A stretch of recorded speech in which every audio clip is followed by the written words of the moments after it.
Hello students, happy Pongal. Prathmik ஸ்டூடெண்ட்ஸுக்கு வந்து மொத்தம் ப்ரோஸில் 7 லெசனில் லாஸ்ட்டு 3 லெசனில் வந்து கொஞ்சம் தீன் வாக்கியம் அப்படின்னு கொடுத்துருப்பாங்க. அது உங்கள் லெவலுக்கு கொஞ்சம் உங்களுக்கு டஃப்பாக இருக்கும். பெரிய கொஸ்டின், பிக் ஆன்சர் அப்படின்னு சொல்வீங்க. ஆனால் அது மீனிங் புரிஞ்சால் உங்களுக்கு ஈஸியாக தான் இருக்கும் ஸ்டூடெண்ட்ஸ். அந்த வேர்டு எல்லாத்துக்கும் மீனிங் உங்களுக்கு தமிழில் நல்லா புரிஞ்சுதுன்னா நீங்கள் அழகாக படிக்கலாம். அதை இப்போ பார்க்கலாமா? प्रश्नों के उत्तर 3 वाक्यों में लिखिए. प्राथमिकல உங்க புக்ல பேஜ் நம்பர் 87 ஸ்டூடெண்ட்ஸ். பிராத்மிக் புக்ல உங்களுக்கு 87ல பாருங்க. प्रश्नों के उत्तर 3 वाक्यों 3 வாக்கியங்களில் விடையளிக்கவும். कुत्ते के बारे में 3 वाक्य लिखिए. டாக பத்தி உங்களுக்கு 3 வாக்கியம் கேக்குறாங்க. कुत्ता वफादार जानवर है.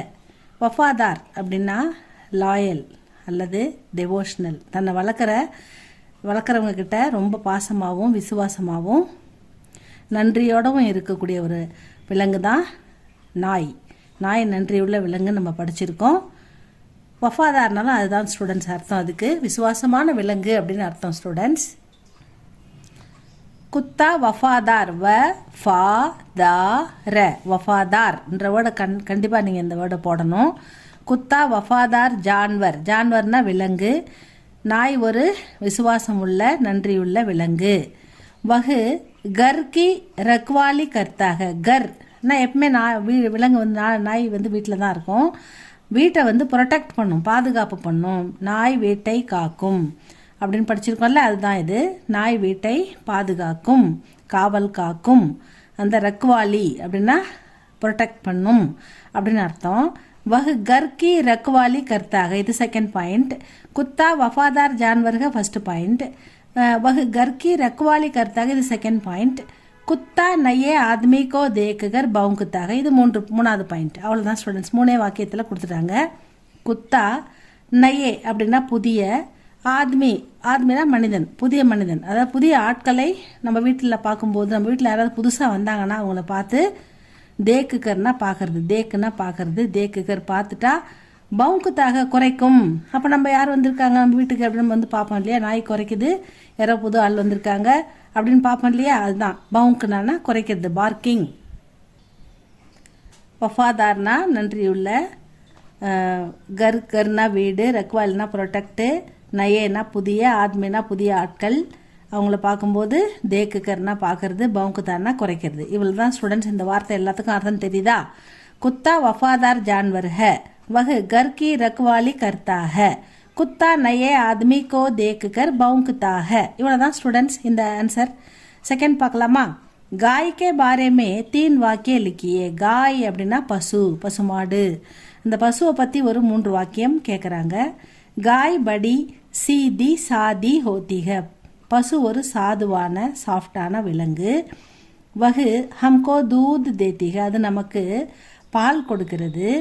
காய்கா தூத் மீட்டா அவர் புஷ்டிகர் ஹோத்தாக, இதுதான் தேர்ட் பாயிண்ட். பசுவின் பால், தூத்னா பால், மீட்டானா ஸ்வீட்டாக இனிமையாக இருக்கும் குடிக்கிறதுக்கு.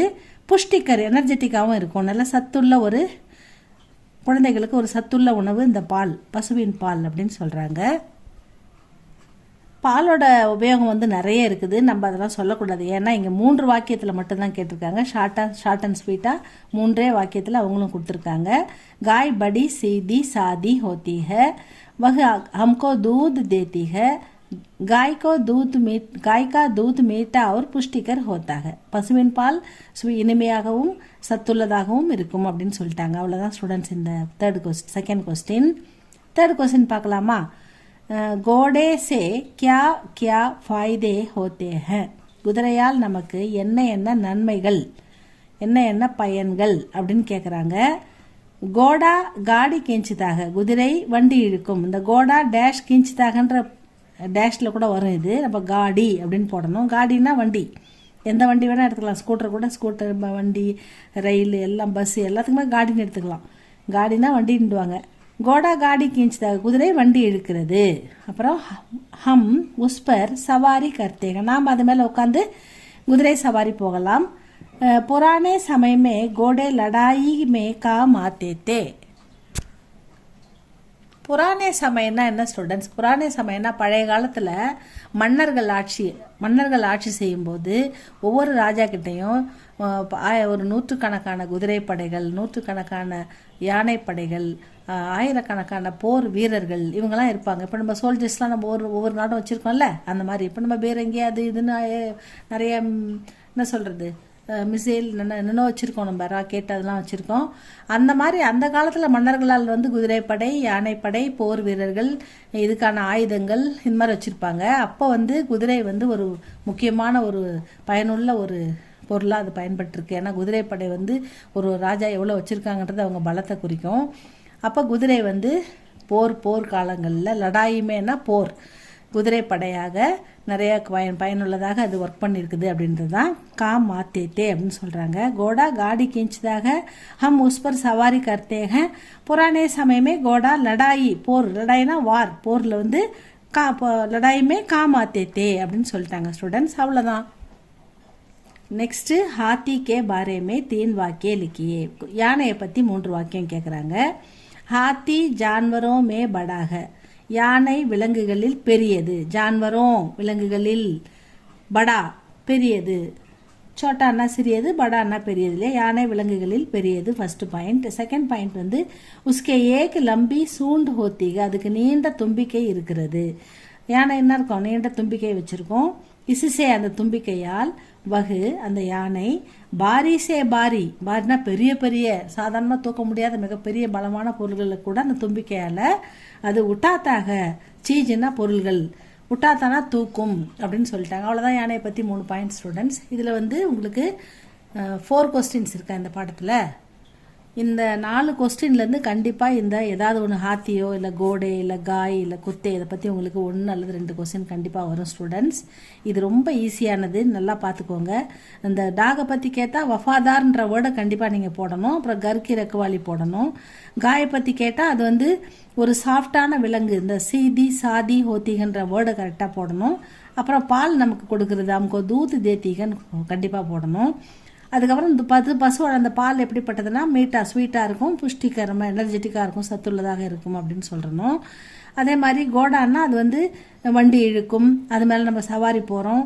புராண சமயமே பழைய காலத்தில் போரில் பயனுள்ளதாக, போரில் குதிரைப்படையாக பணியாற்றிக்குது அப்படின்னு சொல்கிறாங்க.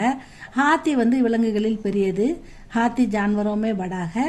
உஸ்கே லம்பி, அதுக்கு நீண்ட தும்பிக்கை இருக்கிறது. லம்பி சூண்டு ஹோத்திக, நீண்ட தும்பிக்கை, தும்பிக்கையால், இசுசேன தும்பிக்கையால், வகு அது, பாரிசே பாரி பெரிய பெரிய பொருள்களை தூக்கும் அப்படின்னு போட்டு முடிச்சிட்டாங்க ஸ்டூடெண்ட்ஸ். அவ்வளோதான் ஸ்டூடெண்ட்ஸ். இது நல்லா படிங்க. இது உங்களுக்கு புரியுதா பாருங்கள். வேறு ஏதாவது உங்களுக்கு தேவைப்பட்டா பிராத்மிக்கில் கமெண்டில் சொல்லுங்கள் ஸ்டூடெண்ட்ஸ், நான் உங்களுக்கு போட்டு விட்றேன். இம்பார்ட்டன்ட் எல்லாமே போட்டிருக்கேன் பாருங்கள். உங்களுக்கு எதாவது தேவைப்பட்டால் சொல்லுங்கள். உங்களுக்கு இது பிடிச்சிருந்தா லைக் பண்ணுங்கள், சப்ஸ்கிரைப் பண்ணுங்கள் ஸ்டூடெண்ட்ஸ். தேங்க்யூ ஃபார் வாட்சிங்.